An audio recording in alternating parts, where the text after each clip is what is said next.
No matter how high a ceiling a handheld explosive reaches, there is something that they can't quite manage. Something that not even mines can do, and that is range. Welcome to Barron's New Vegas Explosive Guide. We'll be looking at the major evolution of the explosives world, the grenade rifle. A return to simpler mechanical action compared to an automatic, the grenade rifle has the most in common with the single shotgun, and it harkens back to the Wild West technology, but uses a revolutionary World War II era German idea to propel the shot. The grenade rifle is quite obviously based on the American M79 grenade launcher used first in the Vietnam War, known for its thumping discharge due to the way the round exits the barrel. The M79 was made for Project Niblick, a project to try and increase the power of the average platoon. Something that was less time-consuming than a rifle grenade, which required special rounds to use and stabilized grenades to achieve the best range and accuracy, and on the other hand, they couldn't have a mortar for each squad, which would be far too much kit, but achieve incredible fire support. Now, the project itself created the 40 by 46mm grenade, which utilizes something the US calls the high-low propulsion system. Straight from the heart of Nazi Germany, this system was designed to make an effective anti-tank and man-portable anti-tank gun for use against their biggest threat. Recoilless rifles did not utilize all the propellant to send the round forward, meaning that you needed more weight in the form of the powder charge and to prevent side failures. How it works is an initial charge in the round ignites into a high pressure expansion of the gas, which is then filtered through a chamber into low pressure through some small holes. This pushes the 40mm grenade and launches it at a low muzzle velocity out of the barrel. Far better than a spring and more accurate, it lets the grenade rifle hit targets at a very long range.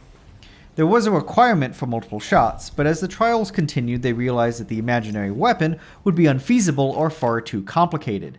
Springfield Armory made several prototypes for these projects until they came up with the single-shot break-open S3 prototype. Much like in the Mojave, the comparison to an oversized single-barrel shotgun was made on the day as well, when it became the S5. This was accepted by the Army as the XM79, being the experimental M79, before being fully accepted on December 15, 1960. In 1961, M79s were shipped to soldiers and put into use. There were some issues with its slow rate of fire, especially with the near-universal use of automatics in modern warfare at that point. However, despite the lack of continuous suppressive fire, a long range of 30 meters before it arms itself, and the single shot, the M79 has been used since 1961 to now, even being used by some special forces in Iraq in the 2000s.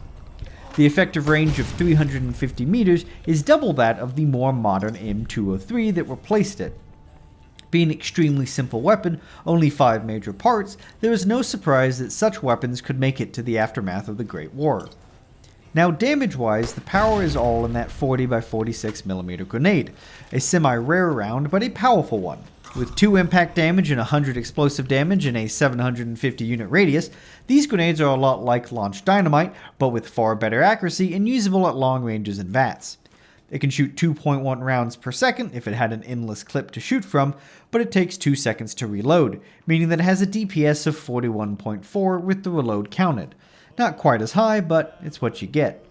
With no fuse on the grenade, you get a good idea on where your grenade goes, and hopefully your enemy stays still long enough for a second shot.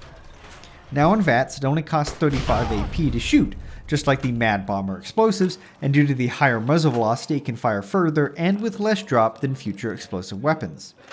It has a VATS efficiency of 2.9 if it is a perfect hit, but close shots deal good damage to the target.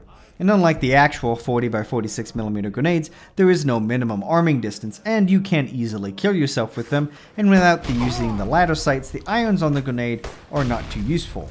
But with a spread of only 1, it is nice for how big the round explodes.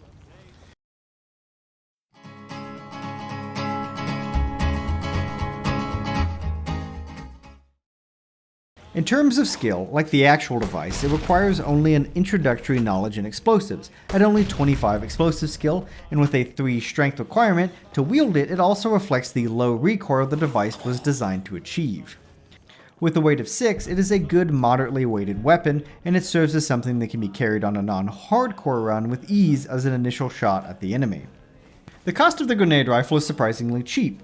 For only 300 caps with one weapon modification, that is arguably a lot more, it can be kept for a dusty day. The weapon mod is a long barrel extension which doubles the range by doubling the velocity for a cool 700 caps. It does triple the cost, plus a bit more, but for a low actual cost, it is worth it if you like the utility of a grenade rifle, but there is an alternative to getting it. And 495 rounds being fired out of this means it's good durability for the amount of shots you would normally shoot out of it. And unless you're playing a dedicated boomer, you shouldn't break a fresh grenade rifle in your playthrough.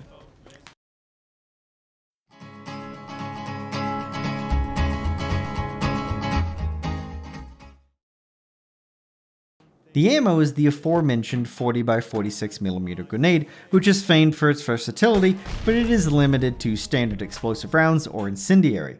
At 12 caps for the standard round, they are cheaper than dynamite and cheaper than frag grenades by a long way. The incendiary grenade costs 18 caps per round, deals 75% of full damage, but do 6 incendiary damage per second for 15 seconds, meaning it does 90 damage in fire damage after the 75 damage. The biggest disadvantage of these really good sounding rounds is the 40% reduction of blast radius, from 750 to 450, but it does light up your enemies to make follow-up shots. Either case, it is far cheaper to use 40mm grenades than the thrown variety, as long as you can source the weapon.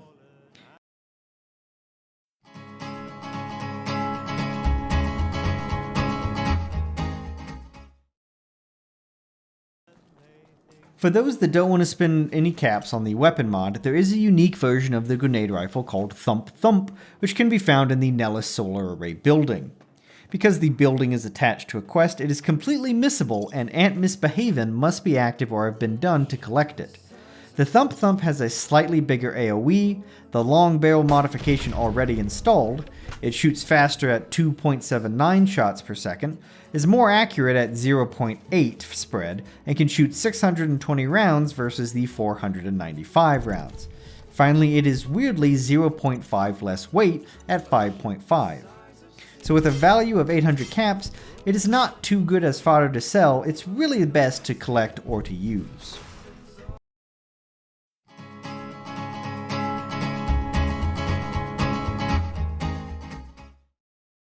Now, the standard grenade rifle is found as early as the Nipton General Store in a very easy safe.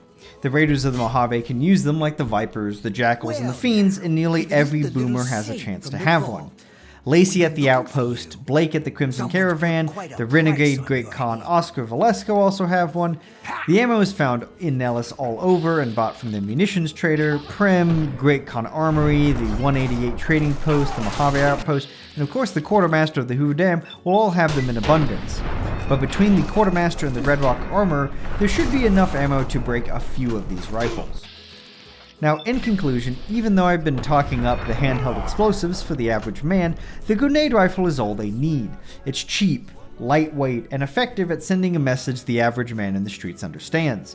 It can even talk to animals in the language of violence. Now, due to the high damage, it works effectively against armored targets, but the slow reload leaves you open to retaliation, but just sit on a rock and rain death upon them.